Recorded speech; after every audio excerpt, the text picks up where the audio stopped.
Hey guys, welcome back to another Punishing Grey Raven video. Now today's video is a little bit more interesting. I'm sure that it's definitely gonna tickle your fancy, so let's get into this. Now, a lot of you who have watched my last video, which you haven't checked it out, be sure to check it out. A lot of you would sense that I'm kind of biased towards Kuro games in terms of why I'm standing on their side. Now this video I'm gonna explain why. I'm gonna explain the reason why I'm backing them out, why I'm so confident that they could solve this problem easily. Now, the reason why I'm biased is because I know how Kuro games can deal with this issue, this drama that is arising easily, and they could execute it perfectly based on their performance from the past, that what they did to the CN servers. So now let's take a look at two different approaches that two different companies took. The first being mihoyo and the second obviously being Kuro games. Let's use some examples that you guys are familiar with. Of course, I'm talking about Honkai Impact 3. If you guys have played the game before, or you guys have somewhat heard about the huge drama before that's happening during the anniversary, you guys would know that what I'm talking about is the bunny outfit video or something like that. Now, when all of that drama is happening in the global server and the CN server, guess what? If you would go back and take a look at the official Honkai Impact 3 Bilibili account, whenever they post a notice or they post a video, there is so much hate coming from the comments down below. Everything just is people raging, hating, complaining about all that issues. People even a lot of people even deleted their account, stole their account, and give up the game entirely. Now, this is definitely the biggest hit that they have ever received ever since the launch from 4 years ago. Their ratings went from 7 point something or 6 point something all the way down to 2 point something. The game basically took a huge hit. But what's more interesting is what the approach that mihoyo took. Do you know what approach they took to all this issue that's arising? Silence. Dead. Play dead. That's the best approach that they're taking, and that's the approach they have been doing ever since any issue that arises. They would always play that and wait for all the shit goes by and everyone kind of forget about it, and then the ratings will recover. They don't even have to deal with it. All they have to do is just play that and everything would be over. Now guess what? The strategy of playing that did work. Great success, mihoyo. Now I also want to say about you couldn't really do much, because when problems like this get out of hand, the best strategy actually is to remain silent. Because one wrong step could make all the things whole lot more worse. So I respect them. They took a much more safer approach to remain silent. So they didn't do anything good, they didn't do anything bad, they just remained silent. I think that's the best approach they could take, because if they did something wrong or they try to communicate with the players, one step wrong could lead to a whole lot more worse drama and issue arise, that the game would take even a bigger hit. Now, remaining silent, that's one of the approach that you can take. It's a much more safer option. But let's talk about how Kuro games deal with these things. Now, this is going to be interesting, because what I'm about to bring up is a dark history that has been haunting the Punishing Grey Raven CN server for the longest time. What I'm talking about is the huge mess up during their launch. Sounds somewhat similar, isn't it?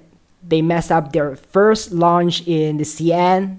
They messed up global launch as well. Now, Kuro game promised everyone that the banner temple originally is gonna be 1500, but they decided to change it to 2500 in the end of the day. So they decided to compensate all the players an extra 1,000 black cards, so that you could add up to the first 1500 that you have to 2500. Now you could do your 10 pulls on which banner that you want to pull for. Now this is where all the magic happens. Initially, they decided to just issue 1,000 black cards to compensate the players.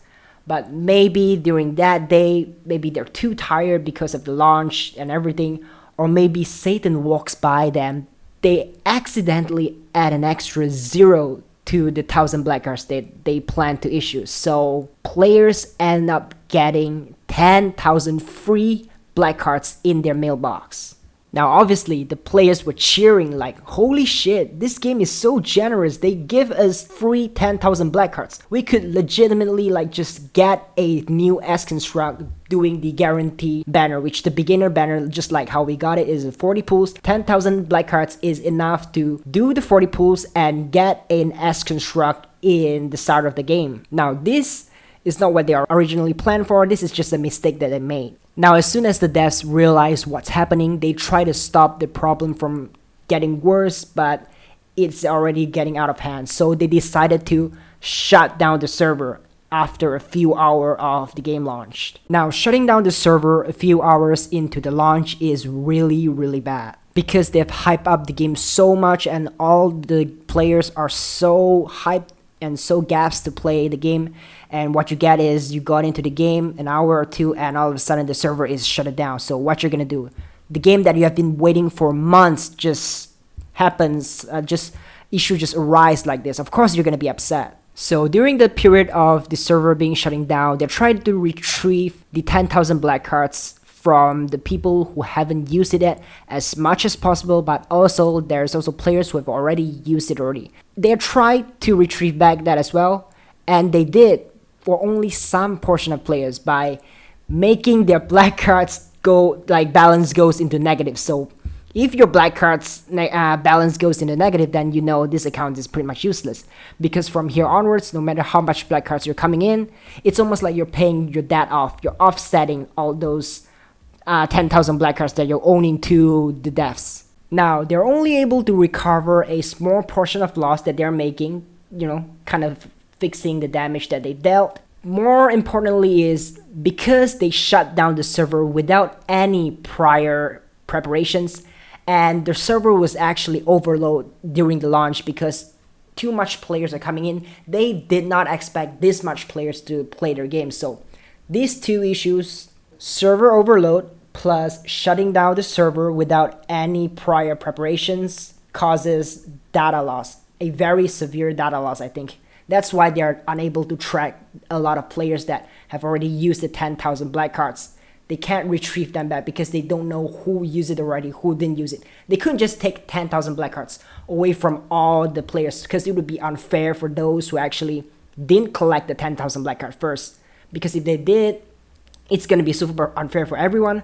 But even if they try to delete everyone's account and restart it all over again, it's going to be unfair as well. Because what if players who are the whales, you know, the whales actually love to put the money in as soon as the game starts. This would be mistreating the whales as well. Now, because of the data loss that they are having, they couldn't do this, they couldn't do that. So what they could do is just putting out notice on their official Bilibili account or the platforms that could get to their players. They're asking players who have already used the 10,000 black cards to kind of surrender themselves, to kind of put out your ID so they could take the 10,000 black cards back. Now, knowing that the greed of human nature, do you really think that anyone is actually going to surrender themselves? So they didn't get any conclusion as well, because majority of the people did not surrender themselves. So they are forced into like a really bad situation, and they took a very respectable approach.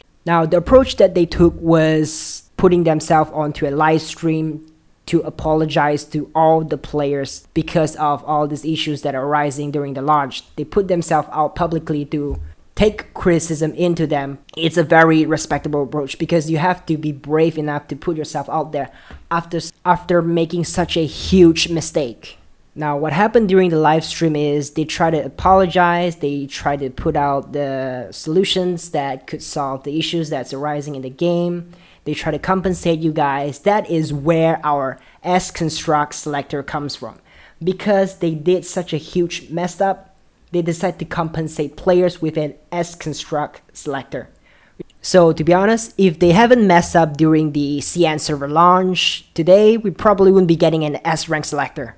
Now, obviously what also happened during the live stream is they are taking a lot of criticism. There is a lot of hate. There's a lot of people shitting on them, like flaming them, just telling them to F off, a lot of very, very bad comments. One of those comments that kind of float on to your screen, like live comments or something like that. Yeah, pretty much. So obviously most of the comments are complaints like, oh, we've been waiting for this game for so long. Finally, we got to play it. What's happening? How could you do this to us? And a portion of the comment is like, you mobile games company are all the same. You don't treat us like clients. You don't even treat us like humans. You just treat us like your money-making machine.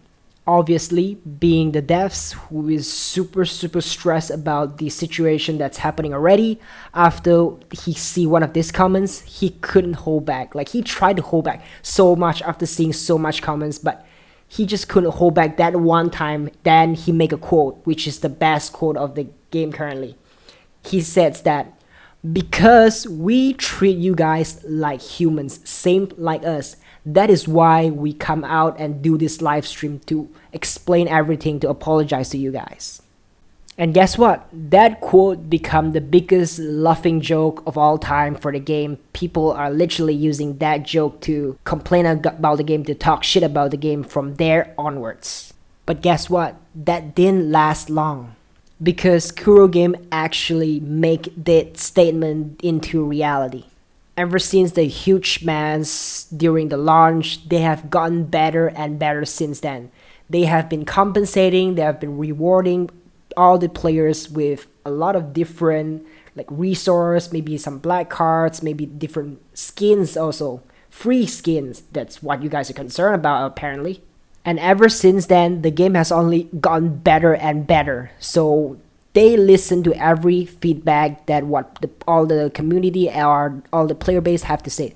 Maybe when you're complaining about you don't have enough serum to grind, they give you more serum. When event happens, you said you don't have enough resource to overclock your weapons or level up your construct. They make an event for you to be able to grind for more like resource to upgrade your weapons and constructs. When players complain about that they don't have enough black cards, the devs think about it and they actually add more stages in the event to let you have more places to grind for black cards. And the game keeps getting better and better. They increase a lot of game modes, very fun game modes, challenging game modes. And when the player asks for a little bit more different maps, they put out very cool maps. And when the player asks for a little bit more China-ish maps, and they push out, like, I don't want to spoil a lot of it, but they're definitely going to be putting out very unique style of maps that you have never seen in any mobile games. Because now that they're treating you players like humans, the game's reputation gradually increased to the certain point where it's trending on the leaderboards. And the game even did a bigger breakthrough when they got a collab with something company. I don't want to spoil it, just so that players who didn't know about it yet could be surprised by the time it drops. Now, while the game gets better and better, they legitimately turn a whole community of haters into their loyal fan base. Like, you would never ever see players gacha players who supported their devs so much. You could go take a look. If you understand Chinese, you could go take a look at Punishing Grey Raven Bilibili account, where every single notice or every single video that they post, you are definitely gonna find one comment that says, "Kuro Games, we love you. You're doing so well right now. The games is so much better than it used to be. We really hope that you could do even better. Make the game even bigger in the future." It's like there's so much love and positivity in the comments, and the whole community is just so positive. They're giving so much support to the devs. Like, you wouldn't see that in any mobile game titles if you compare it to a lot of others. A lot of other titles, you won't see a community this supportive towards their devs. And also a lot of players like to pull out a joke like, "Oh, at first we think that you don't treat us like humans, but now that you're actually treat us like humans, it actually makes us feel like a joke at this point." Now this is why I think that Kuro Games could deal with this situation easily. They could execute this perfectly because they have dealt with this kind of situation in the past. is actually really similar at this point.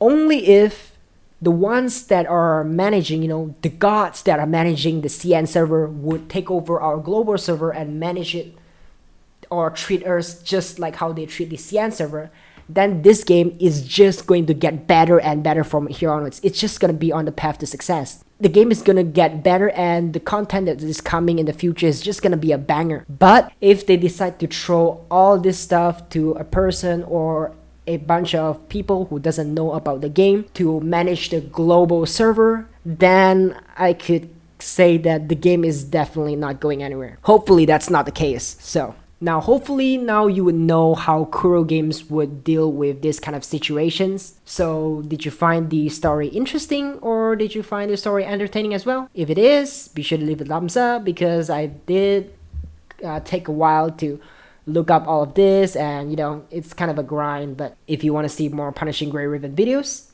be sure to subscribe, and I'll see you guys next time. Peace out.